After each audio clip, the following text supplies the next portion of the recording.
Hello বন্ধুরা, আজকের ব্লগটা আমি এখান থেকে শুরু করছি। সারাদিন ব্লগ করতে সময় পাইনি। আজকে শরীরটা খুব টায়ার্ড লাগছিল। লাইভ করছিলাম, লাইভ করতে করতে ঘুম চলে এসছে। তো বেশি কথা বলবো না, ব্লগটা তোমরা দেখতে থাকো। আজকে অনেক কিছু দেখানোর আছে তোমাদের। তো আজকে দেখো দুপুরের কি রান্না করেছি। আজকে দুপুরে কিছু রান্না করিনি, আলু সিদ্ধ, ভাত আর ঘি। এইটা হচ্ছে আমাদের আজকে দুপুরের মেনু। তো তোমরা কে কে খাবে চলে আসো। গরম ভাত, আলু সিদ্ধ আর ঘি, ফটফট করে চলে আসো। শুকনো লঙ্কা আর নুন দিয়ে আর একটু তেল দিয়ে আলুটাকে ভালো করে মেখে নেব। এইভাবে আলু মাখা করে খেলে দারুণ লাগে, এর সঙ্গে আর কিছু দিতে লাগে না। তবে আজকে আমার তেলটা একটু বেশি হয়ে গিয়েছিল, তো কোনো সমস্যা নেই, যেহেতু আমি ঘি খাবো না তাই তেলটা দিয়ে ভালো করে একটু মেখে নিলাম।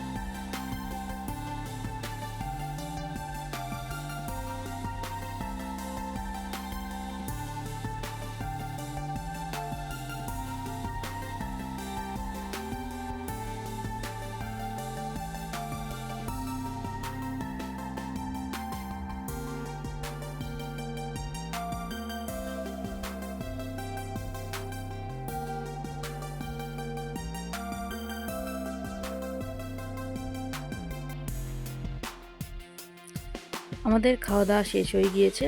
এবার দাদাভাই বসে পড়েছে নিজের রেসিপি বানাতে। প্রথমেই ময়দা নিল, ময়দার মধ্যে বেশ খানিকটা নুন নিল পরিমাণ মতো, তারপর একটু বেশি তেল নেবে।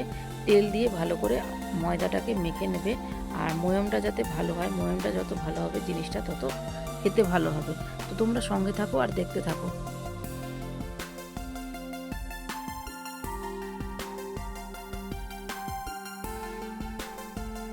ময়দাকে তেলের সাথে ভালো করে মিক্স করে নিয়েছে। এইবার জল দিয়ে ময়দাটা ভালো করে মেখে নেবে।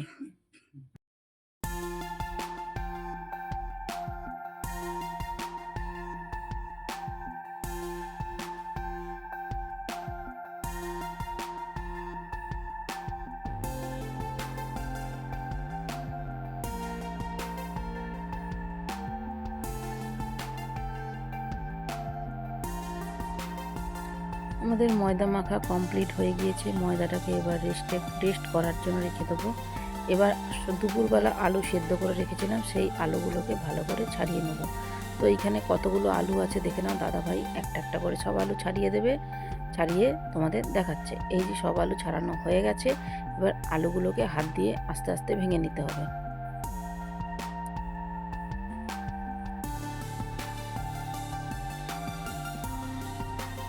সব আলু ভাঙা হয়ে গিয়েছে। এদিকে কড়াইতে তেল বসিয়ে ফুলকপি রেখেছিলাম, সেই ফুলকপিগুলোকে লাল লাল করে ভেজে নিতে হবে। তো একটু বেশি তেলেই ভাজলে ফুলকপিগুলো লাল লাল করে ভালো হয়। ফুলকপিগুলো ভাপিয়ে নিলে খেতে ভালো লাগবে না। তো আমাদের ফুলকপি ভাজাও শেষ হয়ে গিয়েছে, ফুলকপিটাকে তুলে নেব।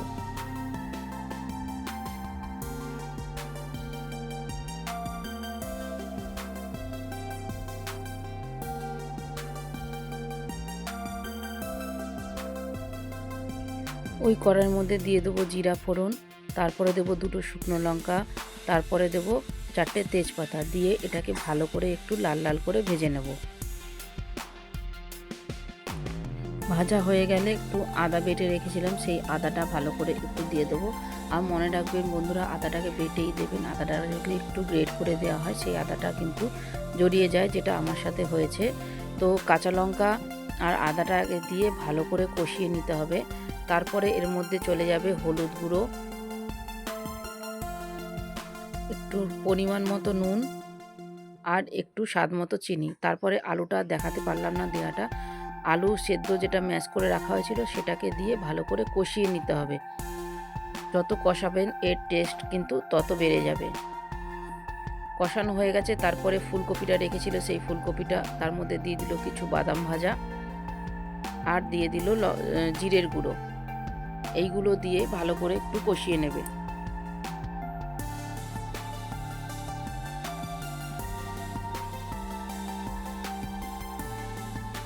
তো দেখো এইভাবে আলুটাকে কষিয়ে নেওয়ার পর এসে দাঁড়িয়েছে, তোমরা দেখতেই পাচ্ছ কেমন কত সুন্দর লাগছে দেখতে।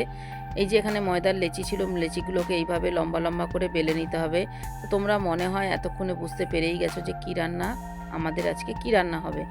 তো তোমরা দেখতে থাকো, আশা করি খুব ভালো লাগবে। এদিকে চা রেডি করে নিয়েছি, সন্ধ্যাবেলা হয়ে গেছে। তো আমরা এখন চা খেয়ে নেবো। তোমরা আমাদের পাশে থাকো। ভিডিওগুলো কেমন হচ্ছে আমাদের অবশ্যই কিন্তু জানিও।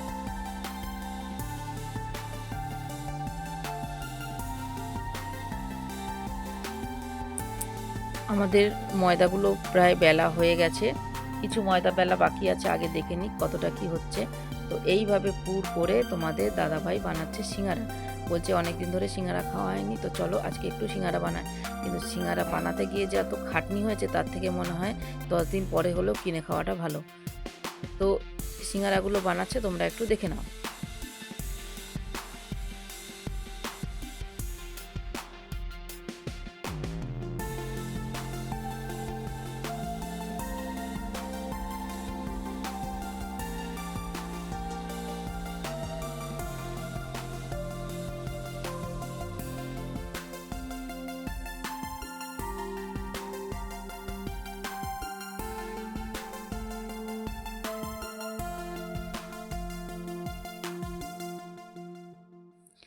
বেশি করে তেল দিয়ে একটু হালকা গরম হলে তেলের মধ্যে সিঙ্গারাগুলো দিয়ে দিতে হবে। ঠান্ডা তেলে সিঙ্গারাগুলো দিলে ভালো করে মুচমুচে হয়, গরম তেলে সিঙ্গারাগুলো দিলে শক্ত হয়ে যায়। তো তোমরা এই রেসিপিটা কেমন লাগছে আমাদের কিন্তু কমেন্ট করে জানাতে ভুলো না, তাহলে আমি এই ভিডিও আরও এরকম টাইপের ভিডিও আরও তোমাদের কাছে নিয়ে আসবো।